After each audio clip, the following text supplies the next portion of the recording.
Hey, Steve, I'll tell you, the Madison Scouts, I think, are the quintessential example of a corps that just opens their arms and says, come on and enjoy us and join us. You should have been down here to experience that. It was unbelievable from field level tonight. Let's go back to you. All right, thanks, Dennis. As much sound got up here, it must pin your ears against the wall down there. And the costumes, magnificent. Aren't they something? Chad Dugan designed them, and he really did a theatrical job. Used a very tight palette, so every color is very close to the one next to it, and it really used the red to help tell the story. But it's amazing how they economize, because I heard them saying that they got the earrings for $2 a pair. Now, that's not bad for a Buccaneer. You're watching the Drum Corps International World Championships. You're watching the Drum Corps International World Championships. 1980. Wow, now there's the year. The spirit of Atlanta, the great Jim Ott. What a horn line.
Spirit of Atlanta. I forgot they placed that high, quite honestly. 4th place.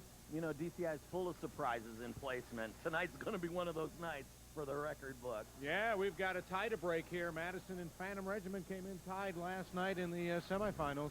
Well, here's a chance for the Phantom Regiment to show us what classical music is all about. What a contrast, in effect. Here's the Ring from Richard Wagner, done on the field. It's amazing. The originators of all classical programming bring us Wagner on the football team. The defending co-champs now defend that title. Phantom Regiment.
Phantom Regiment from Rockford, Loves Park, Illinois.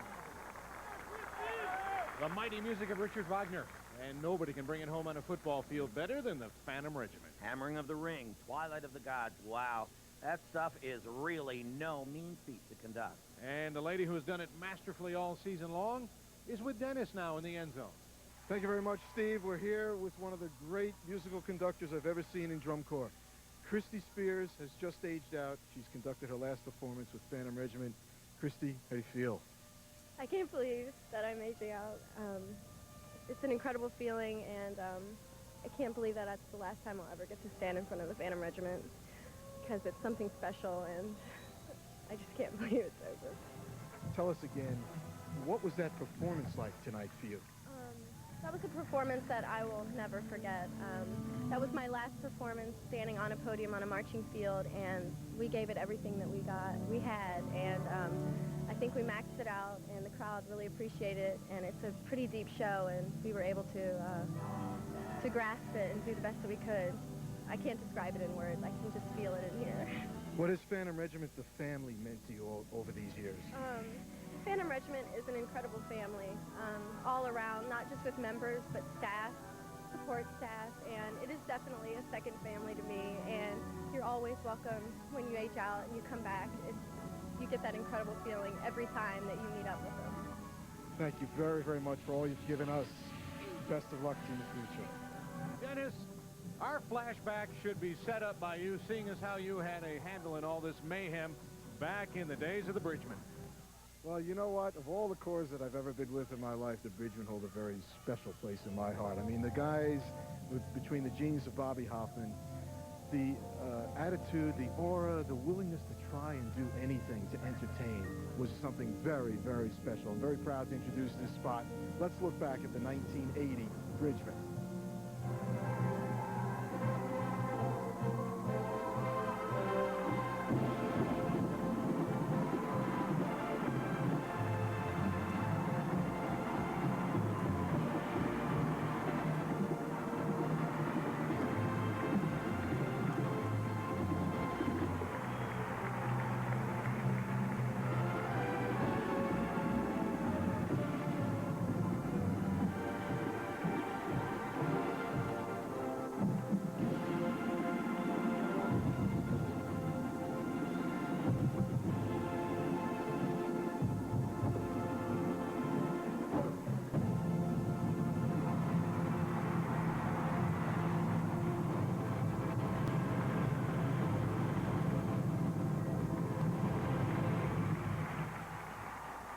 What a transition from the madcap mayhem memories of the Bridgemen to the stately Santa Clara Vanguard. Boy, Steve, if there was ever a champion made for DCI, it is the Santa Clara Vanguard, 4-time titleist, and been here every one of our 25 years. They're challenging again with the music of Bernstein, Fog City Sketches.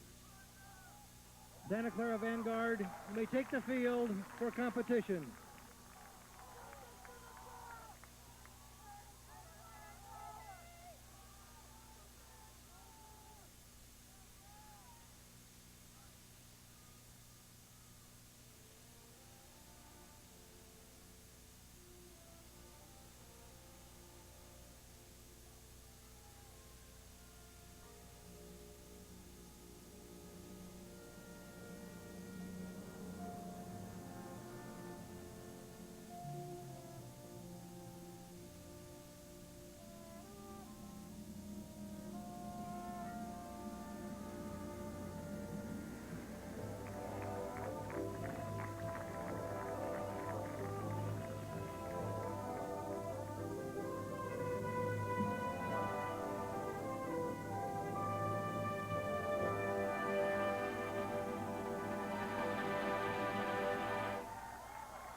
Well, we knew it was going to be a tussle at the top, and Santa Clara is not about to lay down. I think that was the best show I've seen them do all week.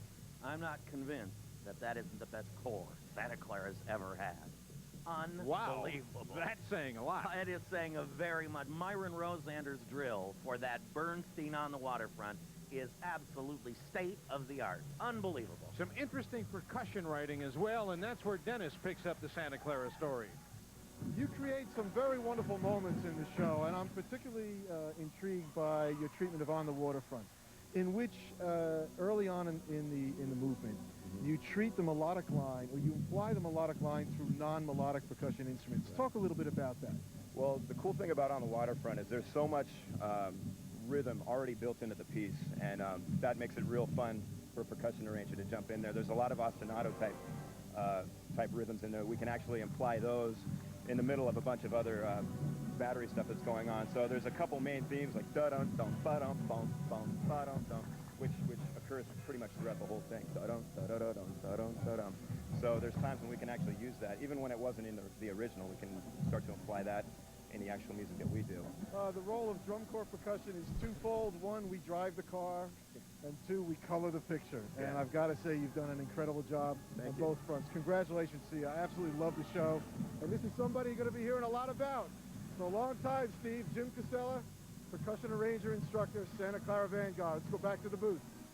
And again, in this 25th anniversary, it's always great to look back at our history. And tonight, 3 people who have been a big part of that history are being honored by being named to the DCI Hall of Fame. They are Jim Elvard, former brass man of the Madison Scouts, Mike Moxley, who did a lot with color guards over the years and visual design. Really the great visual designer for the 1970s in Blue Devil Land. And George Hopkins, who has done so much as the director of the Cadets of Bergen County. Cadets are getting set to come on the field next, but we have to jump into the time machine first and show you what second place looked like, just a year or 2 ago. Well, it's 1980, and it is the legendary 27th Lancers.